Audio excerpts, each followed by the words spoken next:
What's up everybody, welcome back to my channel Zaynomics Gaming. Today we are putting Prosecutor up against Ammit AR2. We'll be breaking down both of these weapons, and at the end of the video I will give my opinion on which weapon is the best. Now I know the first comment that most people will make is that Ammit AR2 is craftable, and that is true. However, Prosecutor has returned to us and is farmable in the Prophecy dungeon, and it also comes with some fantastic trait options. We all know Ammit AR2 is juice, but how does the little brother rank amongst the best precision auto rifle in the game? We will be ranking the weapons based on their PVE and PVP performance. Timestamps are available in the description below if you would like to skip ahead. There will also be visual cues to skip ahead, as well as depending on what you would like to see.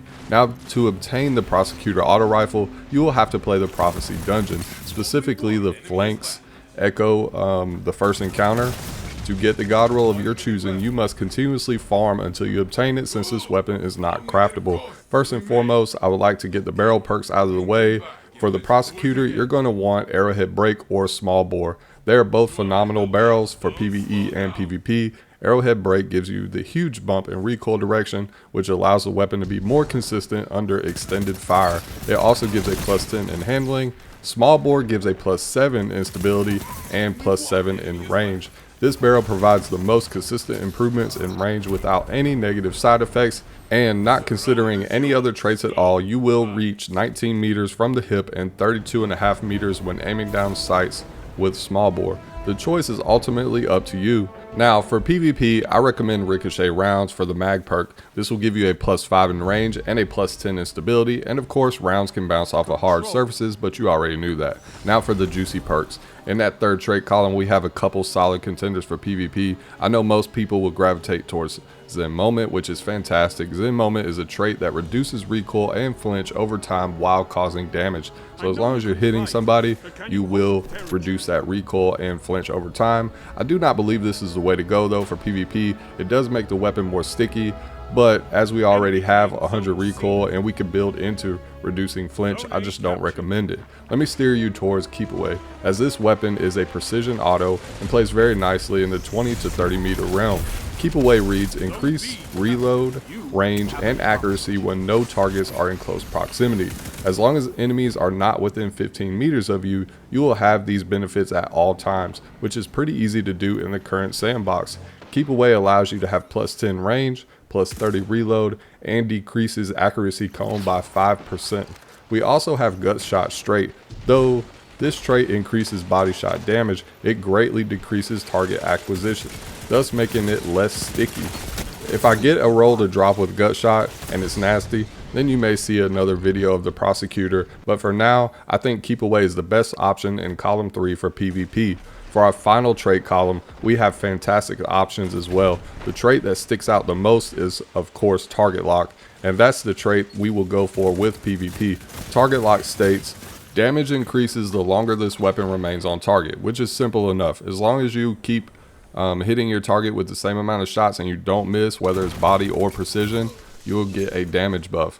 And it's more forgiving depending on what you are doing or what type of weapon you're using.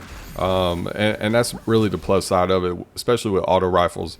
It makes the weapon a lot more forgiving, especially if you're only snagging those body shots. And you can see in the background gameplay, I can ramp up to almost 40 per crit. It just depends on your firing and how well you manage the weapon. If you hit all body shots, of course you'll be able to proc target lock more often, but essentially you don't want to do that because then it drops your TTK. So it does add a level of forgiveness with having target lock.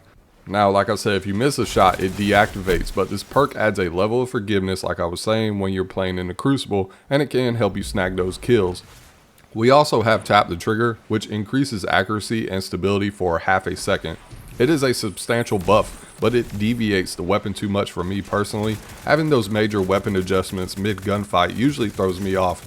I'm just not a fan of Tap the Trigger on this weapon. For our masterwork, of course, I'm going with range.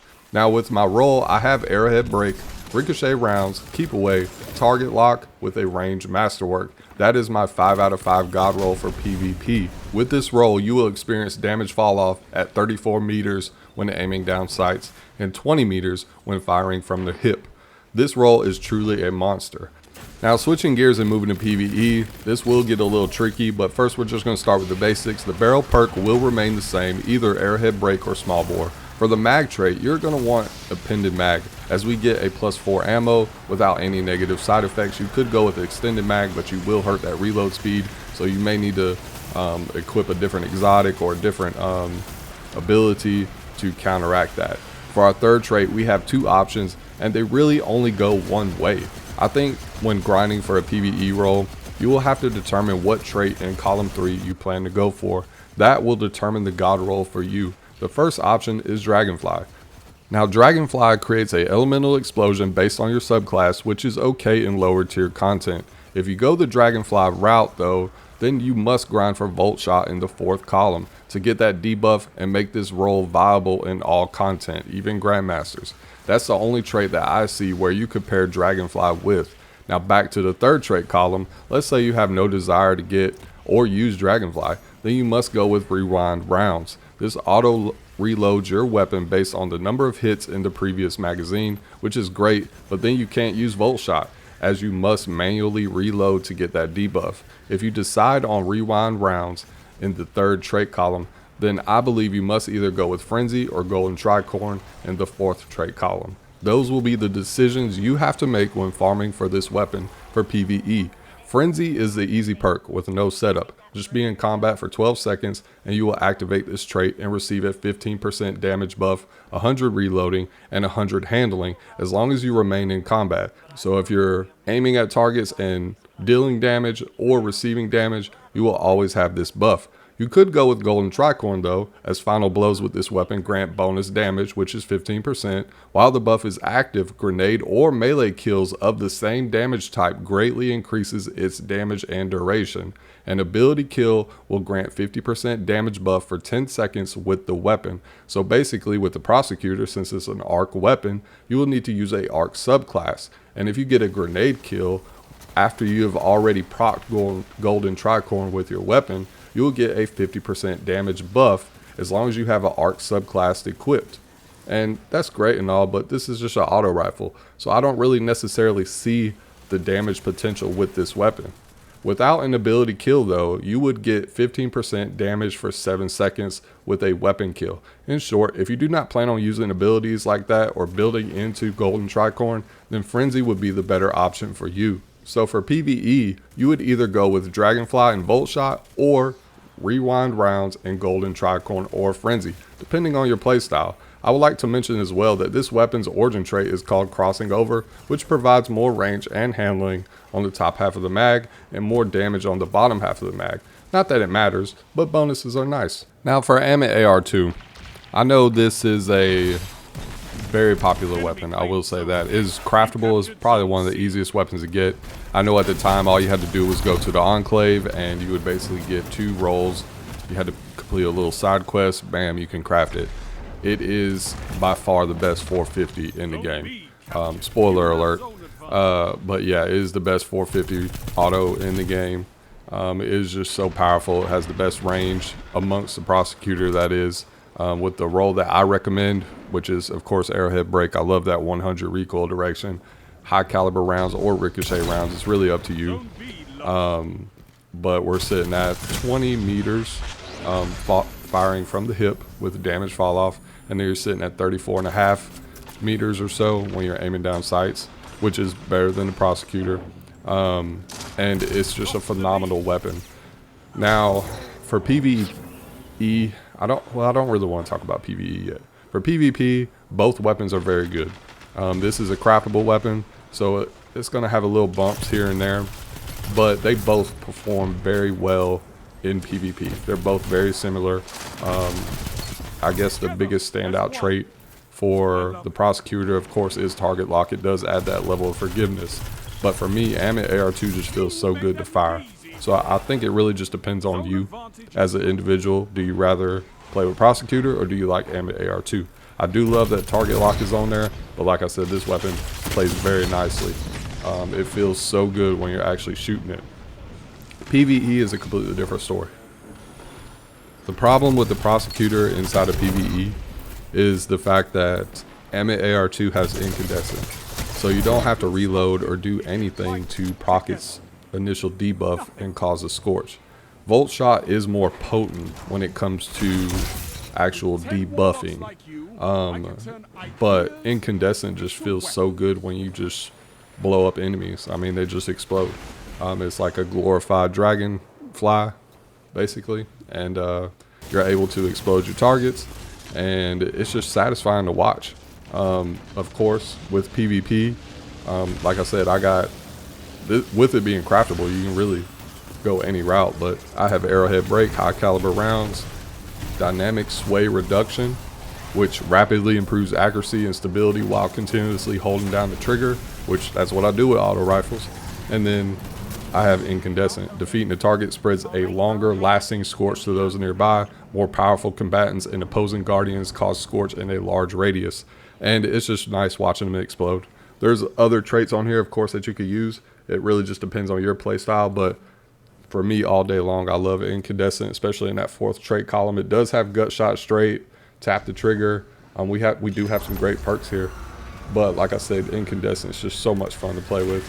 And even in the 3rd trait column, you have some good stuff as well, but Dynamic Sway all day long for PvP. And of course, we're going to go with a ranged masterwork because more range is better. So for PvE, it's pretty much the same. I like Incandescent, but for PvE, we're actually going to change the mag perks. I like appended mag, so I have 2 craftable rolls. It does give me a +4, similar to Prosecutor. It does drop my range a little bit, but it doesn't really affect me too much when I'm playing PvE. And for that 3rd trait column, I like Triple Tap. Triple Tap allows me to keep replenishing ammo, so I get more kabloomies. And of course, if you're playing on Titan and you're using Actium War Rig, it pairs very, very nicely in like a great solar build, especially this season. Solar mods are just so hot right now, and it's hard to turn away Ammit AR2. It just feels so good. You really have to play the weapon to understand where I'm coming from. And of course, we did a full breakdown on Ammit AR2. I'll leave a link below. That way you guys can check that out if you want to see that video. And like I said, this weapon's fully craftable. You can experiment all day long. You don't have to really grind. You can just keep going back and changing perks as you see fit, or you can craft 2 rolls like I did and just play with one for PvE and then one for PvP. But it's hard for me to rate Prosecutor better, just because this weapon's 1, craftable, like we already talked about, but number 2, Incandescent is just so strong due to the fact that you don't have to reload to get those explosions. With Volt Shot, you have to reload, and that can be tasking for me. I just want to shoot and see things blow up. Volt Shot's great as far as like debuffing targets. It's good in that higher tier content, but I don't know, something about Ammit AR2 is just so nice. It just feels so good. It feels a lot better than Prosecutor, and I'm not 100% sure why it does. It just feels better to me when you're shooting and firing the weapon. It feels more sustainable and controllable compared to the Prosecutor. And like I said, it's nothing against Volt Shot. I have some great weapons that have Volt Shot, but I prefer Volt Shot like on SMGs or other faster fire rate autos, aside from the slower firing autos. So yeah, guys, no surprise for me, Ammit AR2 is just a lot better. Now, do I like Prosecutor? Of course I do. It's a rare weapon compared to Ammit AR2. Ammit AR2, I think 96% of the players have it, which is great. You know, when Bungie comes out with great weapons inside Destiny 2, you want everybody to be able to experience them. But for me, Ammit AR2 is definitely a lot better than the Prosecutor. And like I said, there is a level of forgiveness. It is more of a PvP weapon in my mind, but Ammit AR2 just feels so much better to shoot. It just feels a lot better compared to Prosecutor. And like I said, this weapon doesn't have target lock, and Prosecutor does, and it does give you that level of forgiveness, but I wouldn't trade target lock for Incandescent on Ammit AR2 anyways. They're both the same archetype and everything else, and they shoot the same way, this, that, and the third, but they feel different for me. If you enjoy Prosecutor, great. If you're trying to hunt for a good roll, like I said, keep away. Target lock is probably the best bet for me. That's what I enjoyed the most playing with. But all day long, from a PvE/PvP experience, and with this weapon being craftable, Ammit AR2 is definitely the best 450 that we currently have, in my opinion. Now, that could change in the future. I don't know. I'm not sure what else Bungie has planned as far as the final shape, but we'll cross that bridge when we get there. If you need help getting Prosecutor, hit me up, send me a message, leave a comment down below. We can definitely run the Prophecy Dungeon and get a couple roles for you guys. Just let me know. Or you could do the Fire Team Finder. There's been great success. I've had great success with it. So definitely try to get some of these weapons. Don't let certain activities or certain individuals stop you from experiencing Destiny 2 in its fullest capability. And like I said, I already have a full Ammit AR2 breakdown on YouTube. I'll leave a link down below if you want to check that out. And like I said, Ammit AR2 is just the best 450 right now in the game. Other than that, guys, we do have the Into the Light Experience DLC. I'm calling it a free DLC that drops Tuesday. Of course, we will probably have some videos over that. We're definitely going to be reviewing the weapons, especially since they are classics, timeless weapons from the golden age. I have kept a lot of those weapons from the past, and I'm glad to see them come back. Of course, too, I do have a couple builds in mind that I feel are going to be top tier in this activity, since it's essentially a horde mode. So I'm really looking forward to it. That's what you can expect probably for the next couple of months or so. We're going to be diving into those exotic missions, and then also reviewing a lot of the Into the Light weapons and going over the new updates until the final shape drops. I appreciate everybody for watching. If you enjoyed this video, don't forget to leave a like down below and consider subscribing to my channel. It's a free way to support me, and I greatly appreciate it. I hope you all have a wonderful week, and I'll see you guys in the next video.